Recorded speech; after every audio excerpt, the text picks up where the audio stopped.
In the afternoon of February 9, 2014, a massive police operation, involving over 6,000 police officers, began in the Guangdong province city Dongguan.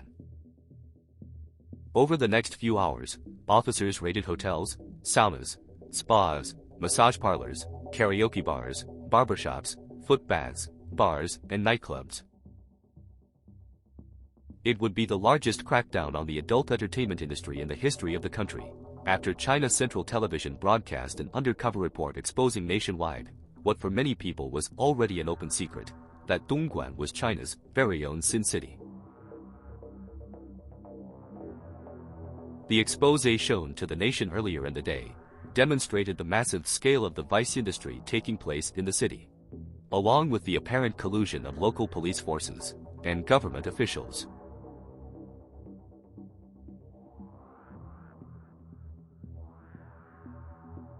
In the undercover investigation, the journalists spent 36 hours in the city, visiting several 4- and 5-star hotels, as well as other entertainment venues posing as businessmen. In each venue they visited, they found that there was no shortage of escort services or massage girls who provided special extras.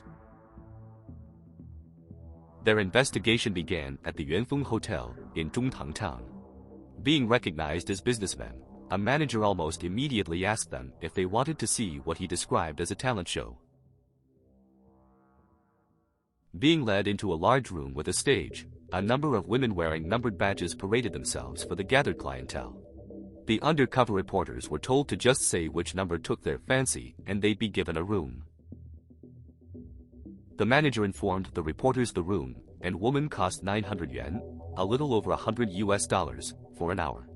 The manager would go on to say that the hotel didn't really provide rooms for guests staying overnight, and that people only came to the hotel for the services of the women. After turning down the offer, the reporters went on to the Dongjin Hotel where they found an almost identical system in place. Again, there was little pretense from the staff that this was actually a genuine hotel, and the journalists were again taken to see a number of women paraded on stage. Having visited 2 businesses that marketed themselves as hotels, but were little more than brothels, the reporters next went to the Tianmaitian sauna in Fenggang Town. Once more, they were taken to a room where numbered women were shown off on a stage, but this time a madam acted as MC, giving brief bios and highlighting the women's physical attributes. After hearing the manager's sales pitch for the services the sauna offered, the reporters politely declined and moved the investigation onto a location ambiguously calling itself a leisure club, being run in a legitimate hotel. On entering the establishment, the receptionist immediately spoke into her walkie-talkie, and a lineup of women appeared in the lobby. The reporters listened to the sales pitch of the wide variety of adult services on offer, and the price for each, before being asked if they'd come to the city from Guangzhou, as 90% of their clients came from that city. The offer was turned down, but then the madam informed them that if they were looking for something different, she could point them in the direction of a nearby karaoke bar. Feigning ignorance, the reporters asked what went on there, apart from singing. They were told they could hire women to sit and drink with them, sing, perform striptease acts, and accompany the men to nearby hotels for other activities. Numerous other entertainment venues were visited, the reporters finding that all openly and unashamedly offered similar services. In Houjie Town, they went on to discover the same activities in large world-famous chain hotels, not just smaller local businesses. The 5-star Sheraton Hotel's private member Royal Club openly offered the same services found in the other venues around the city, albeit at a higher price. But it would be at the 5-star Crown Prince Hotel in Huangjiang Town that they came across possibly the largest, most sophisticated operation. Led through a maze of corridors, the reporters were taken to rooms in the hotel's massive sauna center. The rooms had special 2-way mirrors installed, hidden behind curtains. When the curtains were opened, 2 naked women appeared on the podium and proceeded to dance. If neither of the options presented met the client's standards, then they just had to close the curtain and wait a few moments before opening it again, where they could view more women the hotel had to offer. Their selections would then be sent to the room. The manager went on to explain that they had more options which offered various services to satisfy all manner of tastes or interests. The hourly price ranged from between 600 and 1500 yuan before tips, around 72 and 180 USD. The reporters had been around 5 towns in the city: Zhongtang, Huangjiang, Fenggang, Houjie, and Humen. In each of the towns they found that almost all the hospitality venues were effectively brothels, or had areas where special services were on offer to the mostly male clients. It wasn't just limited to larger venues. Smaller shops were also being used for the services, some posing as legitimate businesses, such as barbershops or footbaths. Some just had women sat in storefronts which didn't seem to offer any other services. The industry was so entrenched, the venues proudly boasted about providing Guan-style services, the term coming from the second character in the name Dongguan. One manager the reporter spoke to talked about the competitiveness of the industry. She told the undercover journalists that the street the hotel was located was almost entirely brothels, and 2 new establishments were planned to open in the coming months. She went on to talk about the struggles of having to provide good quality women in service to stay in business. At one karaoke bar, as they were leaving, reporters noticed an Audi in the parking lot, which had a government license plate. Following up the number, they found it was used as a private vehicle for a state-run construction company in Zhuhai, a city which lies on the China-Macau border. Whilst speaking to staff at the various venues they visited, the reporters often asked about safety, regarding the possibility of police raids. All replied that there was nothing to worry about from the police. One manager ironically going so far as to joke he was far more worried about journalists than law enforcement. Somewhat surprised at the lack of concern they had about being raided by local law enforcement, the reporters decided to put it to the test. They reported 2 hotels in different towns, informing the police what was going on inside.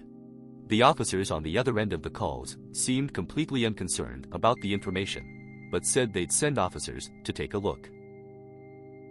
The reporters waited outside both locations for the response from law enforcement, but nothing happened. Business continued as usual, a steady stream of men frequenting the establishments throughout the day.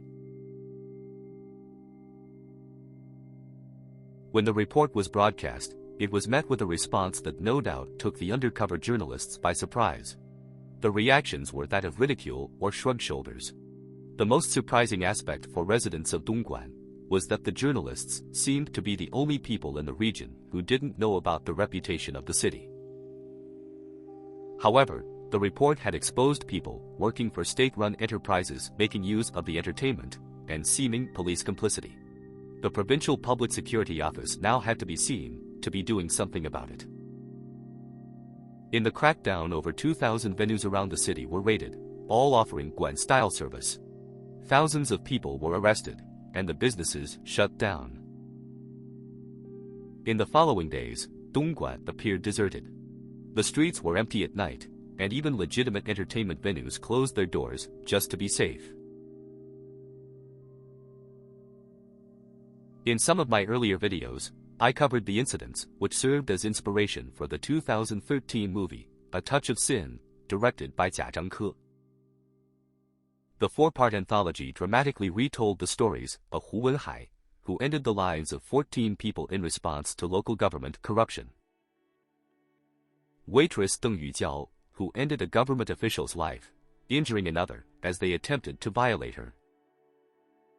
And Zhou Kehua, who committed several violent armed robberies in various provinces across the country.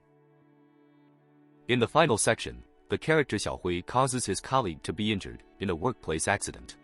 In an attempt to avoid paying the injured party compensation, he heads south and looks for work in Guangdong. This part of the story combines the adult entertainment industry in Dongguan, along with incidents of workers ending their own lives at the notorious Foxconn factory in Shenzhen. The award-winning movie has a complicated history in mainland China, going through various periods of being banned and unbanned.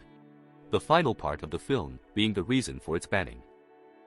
The movie brought a degree of international attention onto Dongguan, for perhaps the first time in its history, and the Undercover report was broadcast months later. The rise of Dongguan to becoming known as the adult entertainment industry capital of China came about due to a combination of location and timing. Dongguan would be given city status in 1985. Prior to that, it had been an agricultural county. It was perhaps best known for the port town of Humen, the location of a major incident which played a large part in the start of the First Opium War. Located on the banks of the Pearl River, Humen was a major port on the trade route along the river to Guangdong. In 1839, Chinese forces stationed at Humen destroyed over 1,000 tons of opium seized from the British over a 23-day period, which led to the UK declaring war on China. Over a century later, as the economic reforms and opening up of China were taking place in Guangdong, Dongguan found itself in a fortuitous location. Slightly more than an hour away from Shenzhen to the south, the first special economic zone in the country, and Guangzhou, formerly known as Canton to the northwest, Dongguan was trapped between two large, quickly developing cities. It was also in easy driving distance from Hong Kong and Macau, which would both soon be handed back to China. The local government in Dongguan did a deal with the largely elderly, farmer inhabitants. Land would be leased out cheaply to companies and businesses, at significantly lower rates than in Shenzhen or Guangzhou. Given its location and abundant cheap land, businesses from Taiwan, Hong Kong and overseas flooded into the city, with factories rapidly replacing the farmland.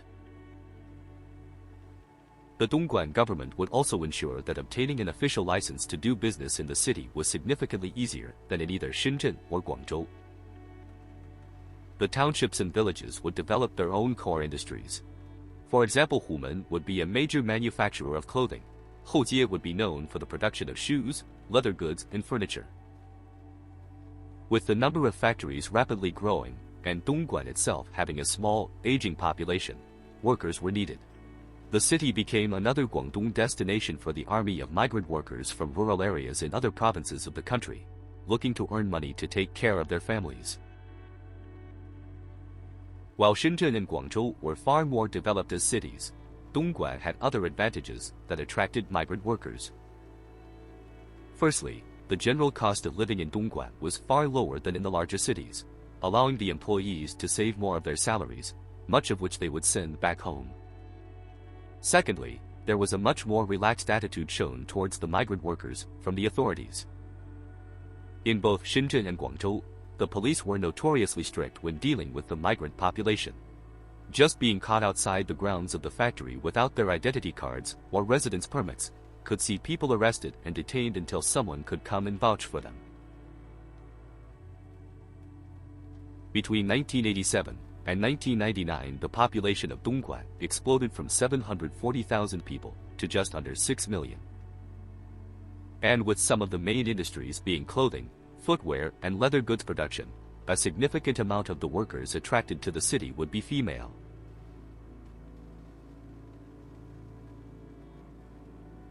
However, while it had become known as China's factory, the city was severely lacking in vital parts of Chinese business culture, that of both hospitality and entertainment.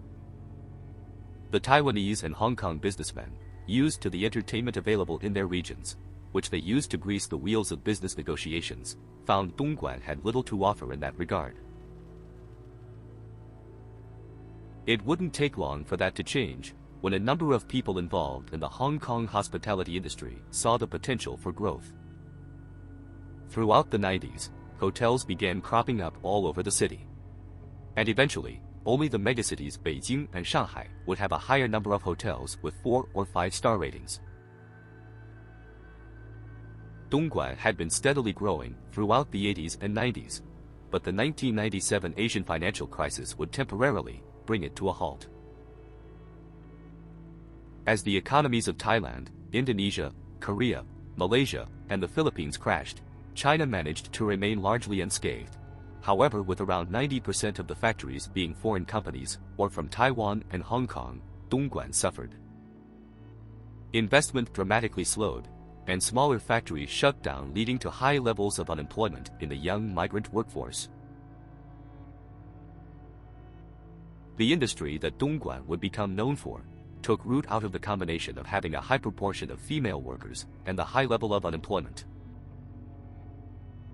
Those that had placed capital into the hospitality and entertainment venues were desperate for returns on their investment, and there was a lot of unemployed young women looking for work.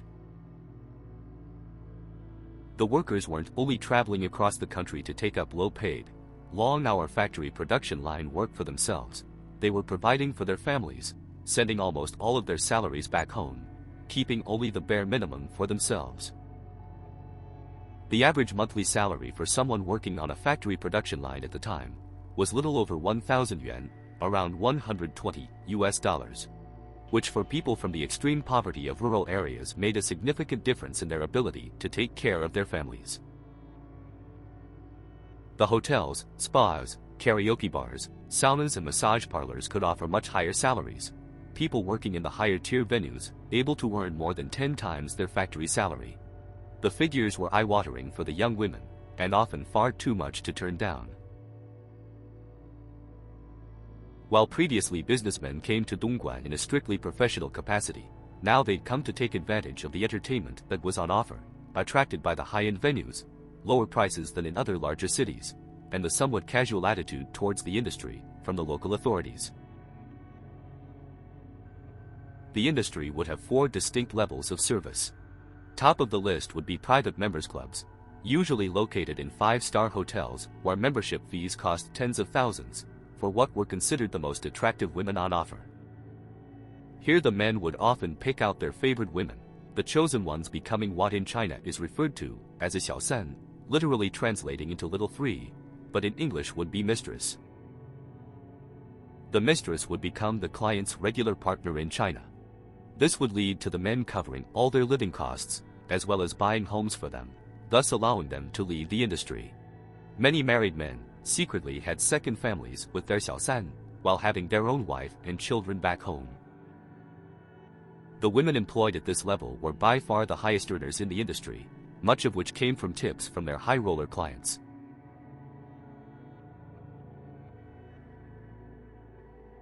The second tier were the saunas, karaoke bars, and private nightclubs. Here forming regular relationships with clients was forbidden, as was the women giving too much personal information to colleagues. The third tier were the barbershops, footbaths, and similar smaller businesses. In many cases the women were effectively self-employed, rather than having a contract, servicing mostly middle-income men. The women working in these establishments also needed to be proficient in the service the business was supposed to be offering, as not all the men frequenting them went there for the special extras. The final and lowest tier were street girls. In this case the women were just starting out in the industry, usually under the control of criminal gangs. In many cases the women were brought to Dongguan with the promise of factory work, only to find out the reality was different when they arrived. While being referred to as street girls, they tended not to actually work the streets. It was common in more run-down areas of the city to see small shop fronts, not advertising any particular business, with the shutters closed. These women were generally there to service the male migrant workers, who couldn't afford women in the higher tiers. The industry began to thrive, and when the East Asian economy stabilized and foreign investment returned, it continued to grow. It began to get much more competitive. Headhunters would be sent out to rival lower-tier businesses and outside factories looking for the most attractive women. To succeed, it was vital to have the best-looking staff, who provided the highest quality service, and Guan style would be born out of this.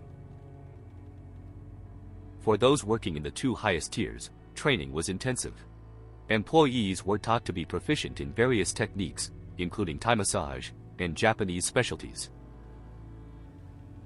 There was a detailed checklist of actions to perform on a client, with a suggested time for how long the women should spend on each. They were taught scripts to follow, facial expressions to display, and dances to perform. The standardization would also move further down the tier list, and in an industrial factory-filled city, Guan style would be jokingly referred to as ISO 9001 quality service. The women in higher tiers would even be given language courses. They'd be expected to be proficient in Cantonese, which technically would be the first language of clients from Hong Kong and Guangdong. As there was a high proportion of Taiwanese clients, Minnan dialect was also taught. Courses in Japanese, Korean and English were also on offer, to cater for foreign clients either residing or doing business in the region. The employees were required to undergo regular health checks to ensure they were free of any STIs or other infectious diseases, and were expected to maintain certain standards relating to appearance. In higher-end places, tattoos were frowned upon, often being a sign of a criminal past or connection to a gang, and there would be harsh fines and salary cuts for weight gain, even if only slight. The finances were eye-watering. A legitimate hotel not offering any extras would be lucky to net an annual profit of 30 million yuan, around $3.6 million US. Hotels that provided the extra services could see profits reaching 120 million yuan, well over 14 million USD. Some reports estimated that towards the end of the 2000s, the industry was directly responsible for 14% of the city's annual GDP, and indirectly responsible for a further 40 billion yuan per year. Despite it being very much illegal in China, with the amount of money it was generating for a small fledgling city, local authorities turned a blind eye to it, as long as they got a taste of the profits. There would be occasional performative police raids, usually targeting smaller, lower-tier places run by small-time criminal gangs. Otherwise, because of rival businesses stuck in a dispute, bribing police in an attempt to get each other shut down. However, the higher-tier venues had few concerns. They had connections in the right places, and systems in operation to avoid being caught red-handed. If a performative surprise inspection was ordered, elevators or doors to the areas where the illegal activity was taking place could only be operated by staff members. Some venues even had hidden doors and passages built into the walls, so that both the employees and clients could sneak out, allowing police to feign ignorance to the illegal activity taking place. The raid in 2014, however, was larger than anything done before, and while some venues closed their doors in advance, after the Undercover report was broadcast on national TV, others believed they were too big to be shut down. But venues at all levels were hit equally hard, and those that previously thought they had a safety net, thanks to connections with the police or local government, got a rude awakening. Over the course of one evening, the adult entertainment industry in Dongguan was brought to a sudden halt. And numerous prominent people in the city began sweating, unsure as to how deep the investigations were going to go. As the raids were taking place, the residents of Dongguan were online making their opinion clear about the event. While there were obviously some people who voiced support for the police actions, many residents in the city and people around the region held a different view. The terms Dongguan holds on and Dongguan stands began trending on social media sites, many people supportively leaving the messages, praying for Dongguan tonight, and Dongguan don't cry, voicing their support for the city. People questioned if the reporters would have dared produce a report in the larger, more powerful cities like Shenzhen, Guangzhou, Shanghai, and Beijing, where the same activities took place, albeit not on the same scale. Then there were genuine concerns about the negative impact the sweep could have on the city economically, as the industry created many tangential benefits for other local businesses. All kinds of small businesses profited from the money the industry was bringing into the city, and now it was likely much of that money would vanish. There were also concerns about the inevitable rise in unemployment, which would see people no longer able to financially support their families if they struggled to find alternative work. Female residents of the city believed it could make the streets more dangerous for them, as now the male population didn't have places to take care of their desires. Furthermore, there were concerns that the rates of petty crimes in the city would rise. The industry didn't exclusively employ women, but also men who could best be described as having a misspent youth. Young men who normally gravitated towards violent or petty crime were able to find work in the higher-tier establishments, as waiters or concierges, while also acting as security. The offer of a regular salary and accommodation venues provided, along with working around a large number of potentially single women, were obvious attractions for the young men. But with their jobs now being shut down, it was likely the young men would fall back into old habits to make money, rather than looking for low-paying factory production line jobs. Many of the concerns were unwarranted. While it was a major part of the local economy, Dongguan had developed greatly since the early days of the industry taking off. The city's GDP suffered in the short term, but would recover. In the immediate aftermath of the sweep, people did struggle. Restaurants and popular street food markets, once busy every weekend, as people flooded into the city to spend their leisure time, suddenly found customer numbers dramatically down. Taxi drivers who often did deals with venues to recommend them, earning commissions on the customers they brought, easily making an extra 5,000 yuan, about $600 per night, now found themselves with barely any passengers. The amount of homes and business premises available to rent or purchase increased by 30%. Areas of the city, once bustling with nightlife, turned into ghost towns as people stayed away. Women employed in the lower tiers of the industry were hit the hardest. Those earning the most in the higher tiers had saved money, either returning to their hometowns or deciding to settle in Dongguan. Those who stayed in the city would start their own businesses or get married and start a family.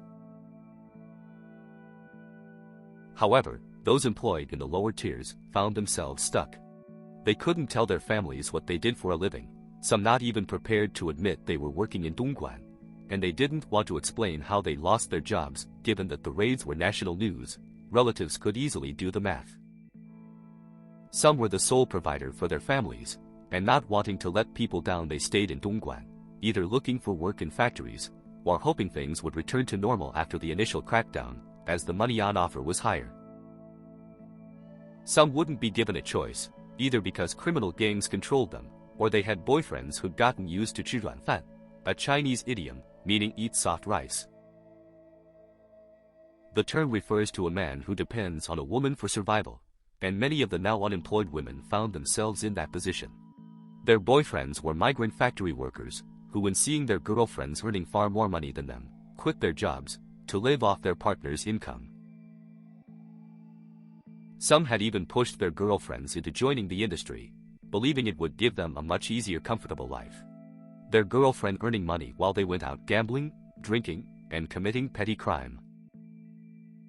Having gotten used to eating soft rice, the boyfriends would pressure their girlfriends to continue working the streets, believing there was now a gap in the market and money to be made. They threatened to expose what the woman did to her family if she refused to go along. As a result, the industry never truly died. After the arrests, few of the women working were punished harshly by the police, mostly receiving fines and a few days in detention. The authorities, realizing it would make them look bad to those people who had sympathy towards the young women, just trying to provide for their families. Instead, they went after the organizers of the industry, determined to make an example of the people who'd made themselves extremely wealthy off the backs of the women. The highest profile of these would be Liang Yaohui, the chairman of the 5-star Crown Prince Hotel. For an industry often associated with organized crime, in Dongguan, this surprisingly wasn't the case, apart from small-time gangs in the bottom tiers. In Dongguan, this was very much a white-collar criminal venture, and the involvement of Liang Yaohui encapsulated that. Liang Yaohui was a native of Dongguan, growing up poor in a family of farmers. Despite this, his performance in school was such that he was able to attend the South China Normal University in neighboring Guangdong, choosing to study linguistics. However, his family lacked the funds to cover his tuition fees, so he started his own small business to pay his way through university. He opened his own small barbershop at the age of 18. In a forerunner of what was to come, he quickly realized there was more money to be made by following the business model of barbershops in the city of Wenzhou. The term Wenzhou Falang had become synonymous with businesses that appeared to be legitimate barbershops, but were places male customers frequented for much more than a haircut. Yang Yaohui followed the Wenzhou business model, and soon began making good money from his barbershop, all while studying at university. But running such a business required help. He formed his own small-time gang, and opened more Wenzhou barbershops around his hometown of Guangdong. But by the early 90s he entered another business. With the economic reforms and opening up of China, investment had already poured into Shenzhen and Guangzhou, and with that came increased imports of high-end luxury cars. Stolen vehicles from Shenzhen, Hong Kong and Macau were frequently smuggled along the Pearl River, just as opium had been brought into the mainland by the British. With the money made from his barbershops, he invested in a car dealership, which was mainly dealing in stolen vehicles, only high-end brands that would change hands for hundreds of thousands.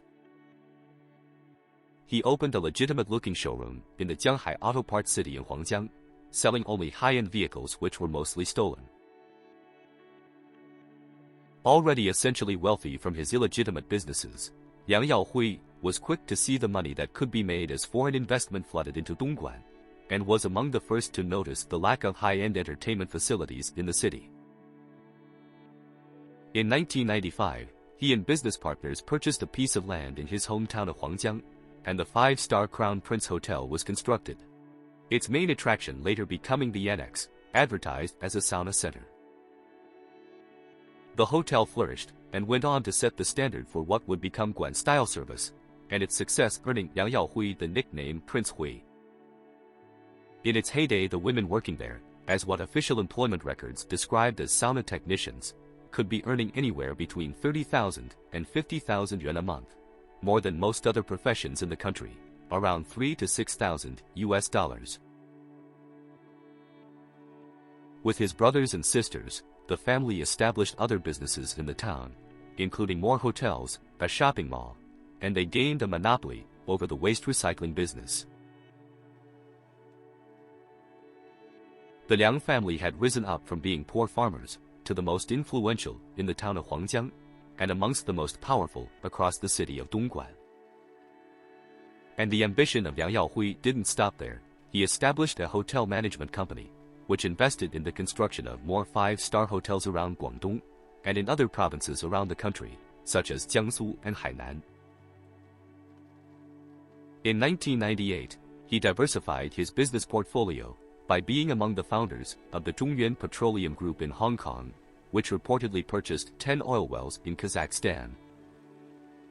His success brought him remarkable wealth, especially considering his humble beginnings, and by 2008 he was named among the richest people in China, but was careful to remain relatively low-key in terms of his public image.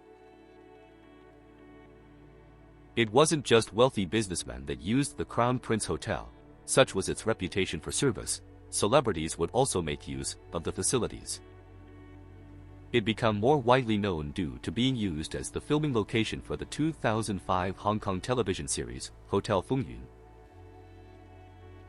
One story that came out of the hotel was when the son of a well-known Hong Kong movie producer allegedly visited the Crown Prince to experience the services. The man reportedly had something of a reputation for being a troublemaker, who thought nothing of using his father's name to get himself out of problems. Allegedly unhappy with the service provided, it is claimed he berated the sauna technician he'd picked out, and supposedly slapped her. He then stormed down to the front desk refusing to pay the bill, all the while screaming at staff members. Hotel security detained him, with the movie producer's son screaming about who his father was, and that they let him go if they knew what was good for them.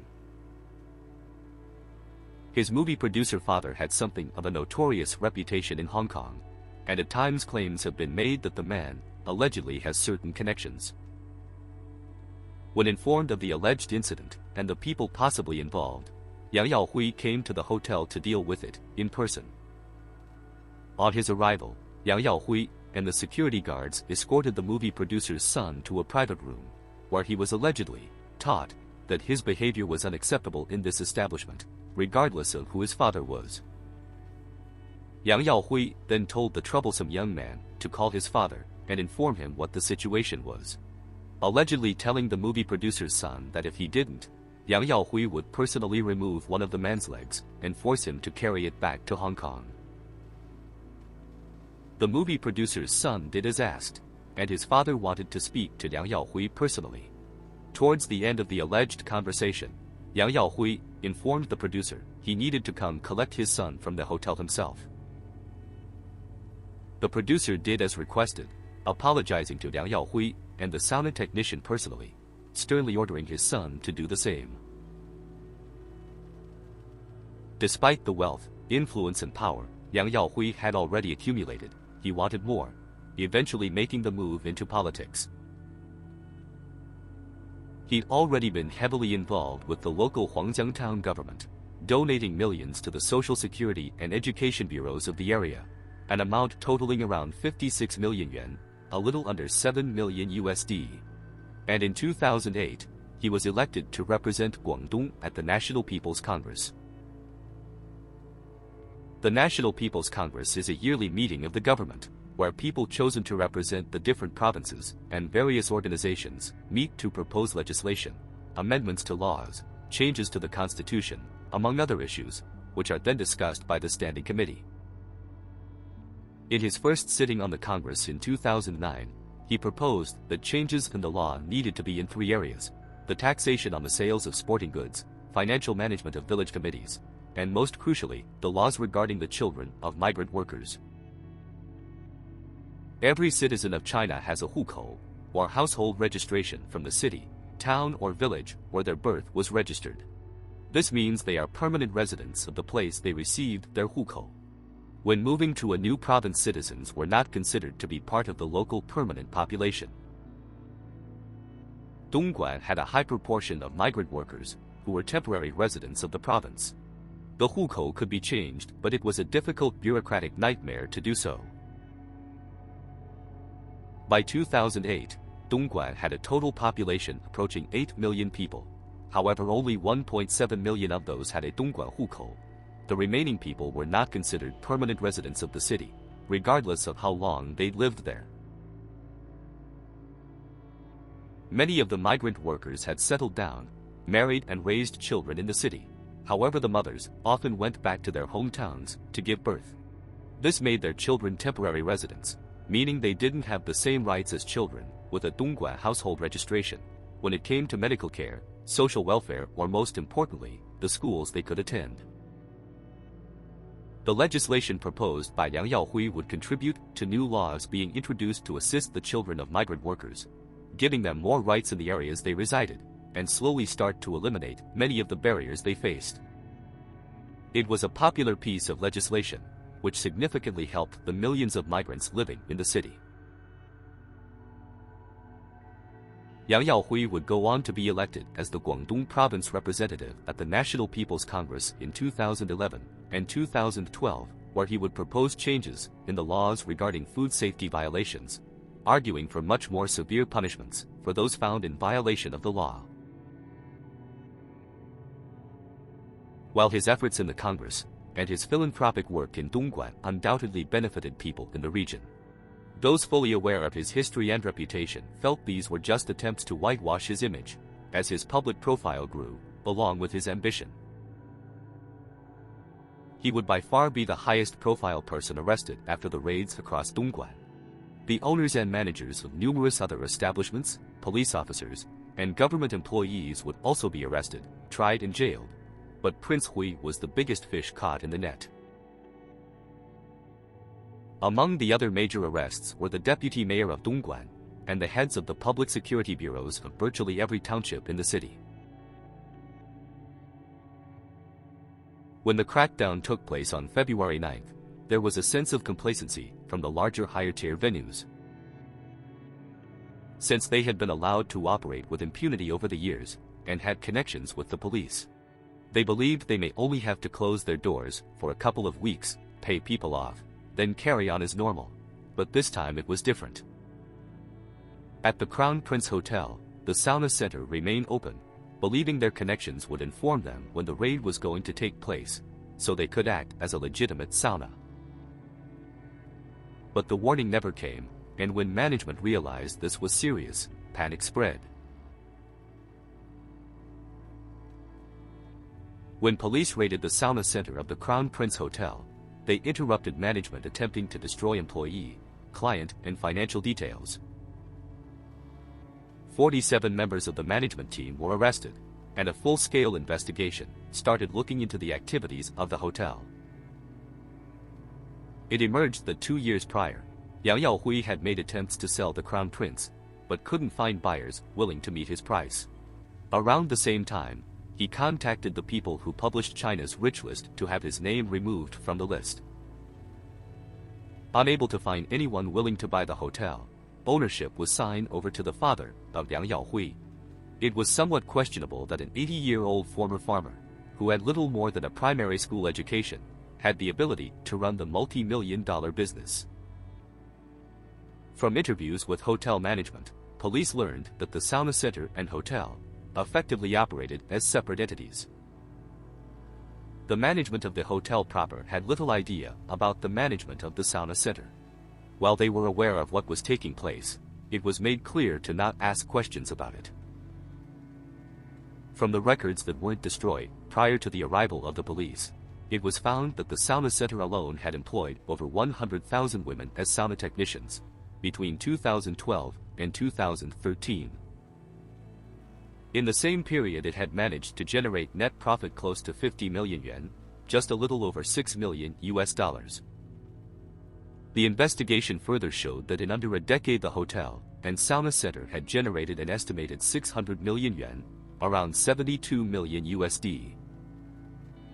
As the investigation into the Crown Prince Hotel came to an end, Yang Yaohui was removed from his role in the People's Congress and arrested. He flatly denied any knowledge of the activities taking place in the sauna center, claiming he fully believed that it was a legitimate operation, and if there was illegal activity taking place, that was the sole responsibility of the people managing the facility. But it was found through interviews with employees that Yang Yaohui had his own private suite, and when questioned on what he used it for, he claimed he only went there occasionally for massages to treat back issues.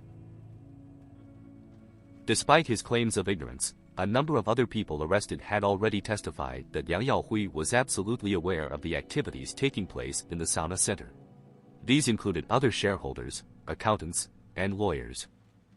But perhaps most damning was the testimony of a woman who'd risen through the ranks to be a trainer of new recruits, who also claimed she became his mistress. The woman alleged Yang Yaohui personally picked her out as his regular technician, prior to him asking her to be his mistress. On May 29, 2015, Yang Yaohui appeared in court along with 46 other high-level employees of the sauna center. Along with the criminal activity connected directly with the sauna center, he was also facing other charges for crimes which were unearthed during the year-long investigation into his business dealings. These included bid rigging, and both the accepting and paying of bribes. He continued to deny knowledge of any wrongdoing, but financial records, testimony from the people on trial alongside him and other witnesses, contradicted his protestations of innocence. Among those giving testimony were women who started out as technicians, but rose into management roles, and they would give insight of the experiences of the women working in the higher-tier venues.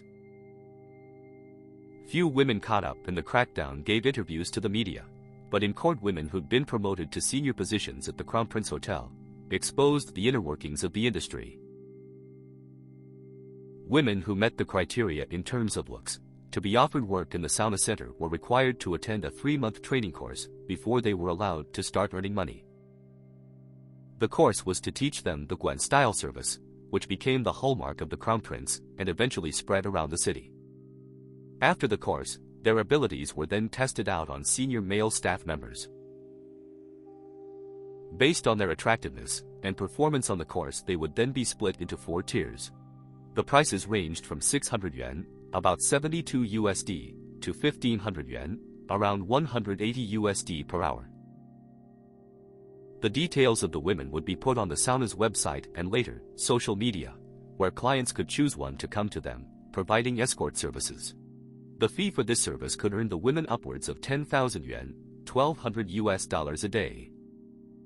Once the employees got through the training course, they were then placed on a probationary period to see if they met the standards expected. During this time they were not allowed to accept or ask for tips, which was where they could really make money. High-level clients, thinking little of tipping tens of thousands, if they were happy with the service provided. Accommodation would be provided by the hotel, usually rooms made into dorms, for which the women had to pay a small fee out of their earnings as rent, but utility bills were paid by the hotel. The sauna also had an on-site medical center, which gave the women weekly health checks to ensure they were free of diseases. Management of the women was strict, and infraction of the rules or complaints from clients would result in heavy fines, and sometimes forms of corporal punishment. If a client made a legitimate complaint about the technician, the punishment was a warning and period of retraining for the first offense. A second complaint saw the technician retrained for 3 months and fined 3,000 yuan, about $360 US. Recruits were forced to have nude photos taken, which would be kept by management and used to blackmail women who wanted to break their contract and leave, or tried to cause problems, management threatening to send the photos to their family. It also emerged that the sauna had knowingly employed several young women who were of the ages of 16 and 17, making them minors at the time of their employment. Testimony from other employees would show that far from being unaware of the activities in the sauna center, Yang Yaohui actually took a very hands-on approach in its management, especially in the early days. He would reportedly choose the women who worked in the top wage bracket personally, and received regular service in his private room, which was never to be used when he wasn't there. Despite the evidence against him, Yang Yaohui continued to claim the activities taking place at the Crown Prince Hotel had nothing to do with him. At one point he broke down in tears, claiming that when he saw his 80-year-old father working hard to manage the finances of the hotel, it caused him great distress. But the evidence of him putting the ownership of the hotel in his father's name was viewed as little more than an attempt to distance himself from the illegal activity. 3 years after his arrest, the trial came to an end on August 11, 2017. Yang Yaohui was found guilty of all charges he faced and was sentenced to life in prison, having all personal property confiscated. The 46 people being charged alongside him were also found guilty, but on lesser charges. All but 2 of the defendants were sentenced to various terms in prison. A number of other people received various prison terms. These included heads of the different towns' public security bureaus and government committees who were found guilty of dereliction of duty and accepting bribes. There was a touch of arrogance in the management of the venues after the Undercover report was aired nationwide and the crackdown taking place shortly after. There was an early belief that this wouldn't be any different from previous smaller-scale crackdowns, that it was just for show and it'd eventually be forgotten, with everything going back to normal shortly after.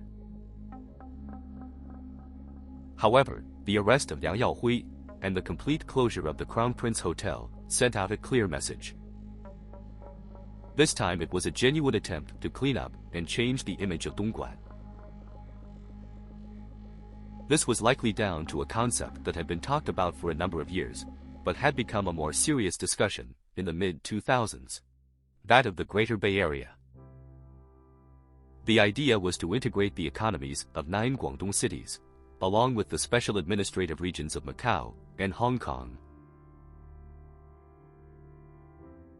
The 9 mainland cities would be Guangzhou, Shenzhen, Zhuhai, Foshan, Zhongshan, Jiangmen, Huizhou, Zhaoqing, and of course Dongguan.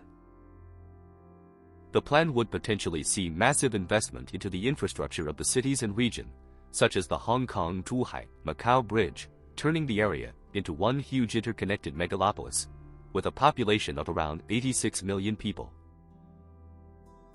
Investment in each area would be aimed at further developing things the cities were known for. Hong Kong would be a financial center, Macau an area for tourism, Guangdong a center for trade, and Shenzhen would become more focused on the technology industry. Foshan and Dongguan, already being considered manufacturing bases, the former in ceramics, the latter in furniture, clothing and leather goods, would see more investment to develop the industries. Zhuhai, Jiangmen, Zhaoqing, Huizhou and Zhongshan would all see more money invested in developing the tourism industry, as well as seeing more investment into growing the electronics, medicine and green energy sectors. With its fairly central location in the province, direct links to both Macau and Hong Kong by boat, along with a well-established manufacturing base, Dongguan would be an important city in the area, and had ambitions of rising to become a Tier 1 city.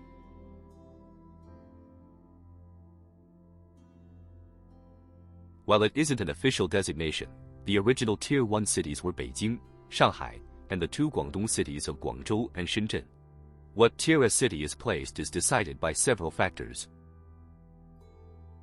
These would be things like the economic strength of the city, its function and positioning in the country, whether it was a major producer of a particular commodity or transport hub, the level of urbanization and size of the population, the public services to the residents which improved the quality of life, and employment opportunities.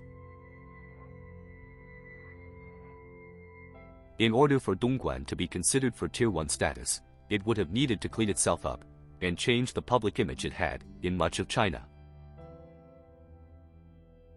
It was unlikely to be coincidence that in 2014, months after the crackdown in Dongguan, the municipal government of Shenzhen put forward concrete proposals for the Greater Bay Area Economic Project to go ahead. After the crackdown, a number of the smaller operations made attempts to resume their activities, but swiftly found out that the situation was now dramatically different. Unannounced police checks became more frequent, making customers stay away, for fear of getting caught with their trousers down. And while the city's economy did take a hit from the crackdown, taxi drivers being among the most to suffer, effectively going on strike until the government lowered the cost of running a cab, the economic downturn didn't last long. China in general had a culture of saving money, and this was especially prevalent in those that came from poor rural regions. The bulk of what the migrant workers made, both those in the adult entertainment industry and those working in factories, was sent to their families back home, and what was left saved. With the money the migrant workers saved, and using their years of experience working in factories, many had started up their own businesses, either in Dongguan, other cities in the region, or back in their hometowns. The conservatively estimated 300,000 women working in the adult entertainment industry at the time of the crackdown did the same. Some would go home to their families, some stayed in the Guangdong region, many starting their own businesses using the experience they learned on the way. Nail bars, health spas, hair salons, and beauty parlors were common small businesses to start up. Others went online, using social media to livestream or used online shopping sites such as Taobao to open their own online stores. And while many men missed and lamented the end of what they saw as the glory days of Dongguan, the city would do fine without it. Back when investment first started pouring into the city, Dongguan had a small elderly population. Young people born in the county, seeing no real future at the time, migrated to other areas for work. Now, with many migrant workers, who originally came to take advantage of the economic reforms, settling in the area, starting businesses, buying homes, and having families, there were new generations of people who considered themselves natives of Dongguan. As the Greater Bay Area project developed, so too did Dongguan. It grew to be the fourth largest exporter in the country, only behind Shanghai, Shenzhen, and Suzhou.